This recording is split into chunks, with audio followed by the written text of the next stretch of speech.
She was given about 3 times what she should have. And she went into cardiac arrest 6 times and almost died. She said that she could somewhat remember her journey. She said, but the first thing that she remembered after getting her treatment was waking up in the intensive care unit of a hospital in Guatemala. And she said, when I opened my eyes, I felt the best I had ever felt in my life. And she said, despite the fact that it almost killed me, I would go back and do it all over again. She said, my desire to use was gone. I didn't experience any withdrawal symptoms. She said, I had spent years being told that I was diseased, that I had a disease that I could not overcome that was going to be with me for the rest of my life. And the best that I could do was treat those symptoms. And she said, for me, that led to this sense that I was not in control. I didn't have ownership of myself. She said, after Ibogaine, all that thinking went to the wayside. I came to recognize that I had ownership of myself and my destiny, and that my future would be henceforth defined by my choices rather than any compulsion tied to a disease that was fictitious. Preach, brother. Wow, and dude. She said, most significantly for me, she said, there was no question in my mind after my Ibogaine experience that there is an eternal creator whose essence is pure and unconditional love for all of us. She said, I know it. And that made all the difference for me. And that was the first Ibogaine recovery journey that I got to hear about. What in now, 3 years later, has been hundreds of such similar stories of just unbelievable Lazarus-like restoration. Amen. Wow, man. Yeah, I think just hearing you say that about how it gives you the autonomy over your life, because that's what I think you start to feel. I think that's one thing that's like, I mean, I know for me is missing a lot of times is like just that belief, like that core belief that I'm in complete control of me, right? I just like, yeah, because you start to wonder, well, where does people's messaging come from?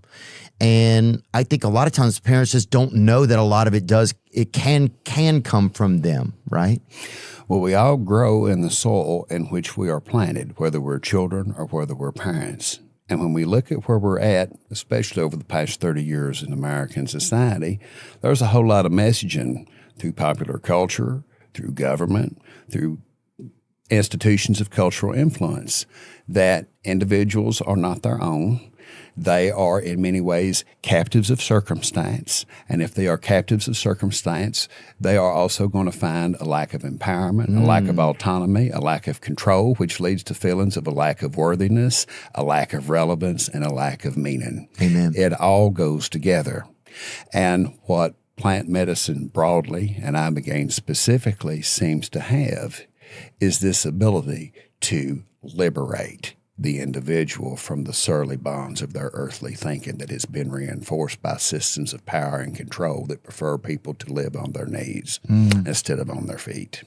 Yeah, it's really like a new, it feels like almost like an emancipation proclamation kind of for the soul, you know, of a spirit. Because I think that's right. I think most of my life I've probably thought, man, something's wrong. How do I fix something that's wrong, right? Instead of thinking, hey, I'm right. Right? Instead of like stacking things on that other side of the scale that like I was created to be okay, right? Yes, sir. I was created to be right. There's like a lot of probably, I don't know if it's just Western society, but it's like, yes, something is wrong, right? This is broken, something's wrong, right? Oh, and that's from a place of being defeated, kind of. You're operating from a place not of power then, you know? There is a philosopher out there. You know a guy by the name of C.S. Lewis, who was this great Christian thinker. He wrote the Chronicles of Narnia. He wrote Mere Christianity. He wrote a book called The Screw Tape Letters. He was a great thinker. He began his journey as a total non-believer, and he went on this academic exercise of trying to disprove the authenticity of God. And through that process of trying to disprove it, he became a believer. Amen. He was friends with another philosopher who I believe's name was Bertrand Russell. And they had this dialogue with each other.